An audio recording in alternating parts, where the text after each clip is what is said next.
Greetings, I'm Mr. Gauntlet. Let's watch this video. Architectural Digest. Welcome to the Oval Office. Come on in.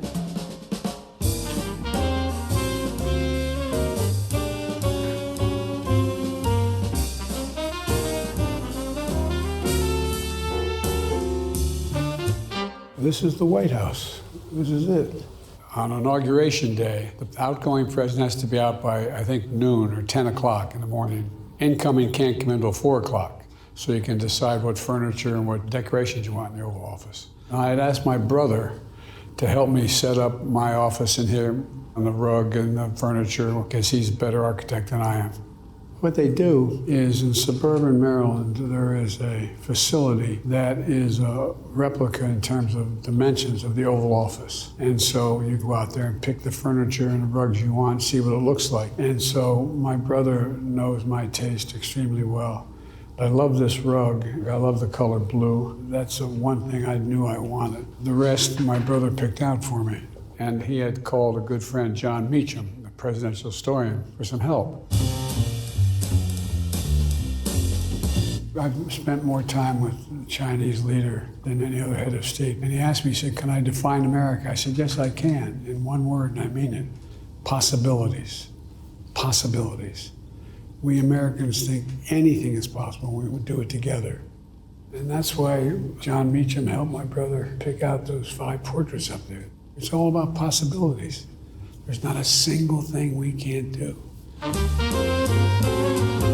This was the Resolute desk that John Kennedy had. And remember that famous picture where John, his son, where he came out from under the desk? Well, he comes out.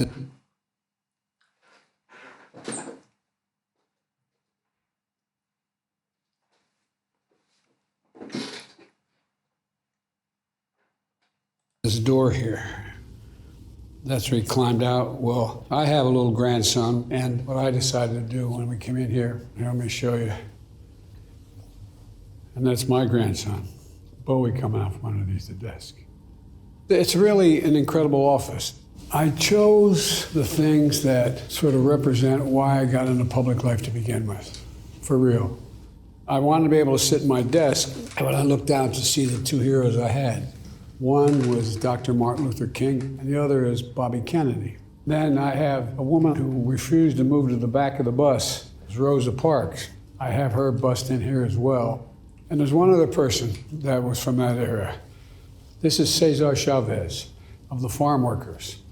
He was organizing farm workers in the southern part of my state at the time. And I supported him. I never met him, but I supported what he was doing. It cost me in southern Delaware, but I admired the hell out of him. This is the love of my life and the life of my love. This is my daughter Ashley on her wedding day, and we're dancing the dance of the father and daughter. This one is really amazing.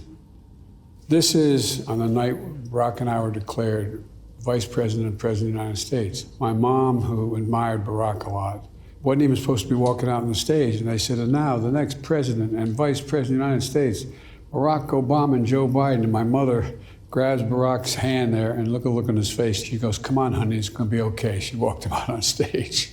She never stopped being everybody's mom. I have this rugby ball over here. This is the all-Irish rugby team. I have 2 cousins who were stars on that team, and they gave me this ball. And then every time I've been sworn into any public office, I've used this Bible. It's just an incredible keepsake that's been around in the family for a long time.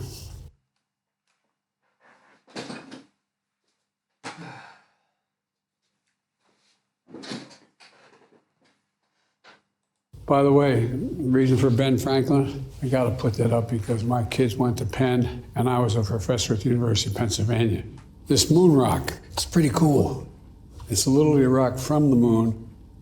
This is my 67 Corvette. My dad didn't have a lot of money, but he managed the dealership. So when I got married, he gave this to me as a gift.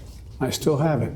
When I got elected president, Scranton decided to take Interstate 81, and the exit to Scranton used to be called the Central Scranton Expressway. They renamed it President Biden Expressway.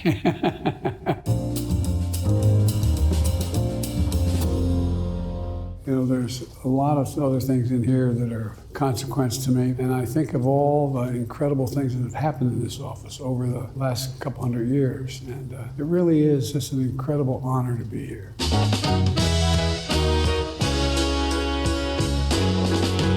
Let me show you back here. People don't get to go back here very often. I think these are great sketches of Frederick Douglass. I have them put up on the wall here. There's a private office back here. This is where I come when I want to get away a little bit, to work on a speech. There's a great portrait of President Kennedy there. The Kennedys didn't like it because it made him look too contemplative. I think it's a great portrait of him. And on the wall here, a lot of kids will send me these cartoons, and I put them up on the wall, and then I take pictures of them and send them to the families, which the kids get a kick out of. I think they're really neat. And this is the house I was raised in Scranton, Pennsylvania, on North Washington Avenue, which, by the way, the last 3 blocks at the end of North Washington Avenue, they call Biden Way now. They've renamed it.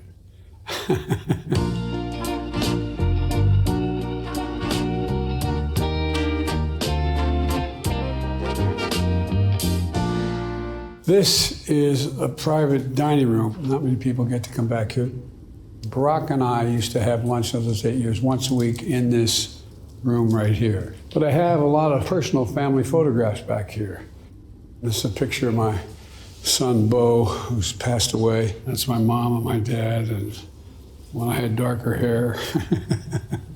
And here, they're what they call command coins. Command coins are given in the battlefield, and the president has a command coin. And my command coin has on the back of it the Bo's unit. We went to Iraq for a year, and so I'm going to give you a copy, give you one. If in fact next time I see you don't have it, you have to buy the drinks, but you're in luck. I'm the only Irishman who never met that's never had a drink in his life.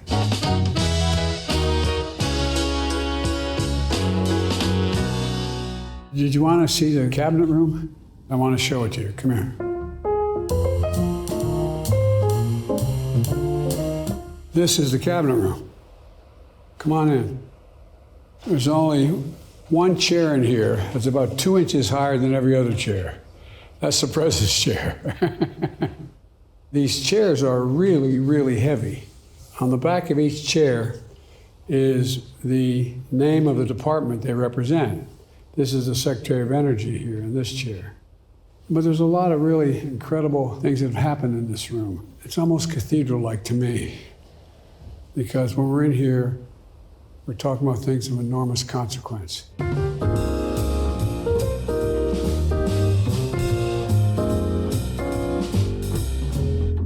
by the way, there's a tradition in my office. These chocolate chip cookies are all homemade. Thank you.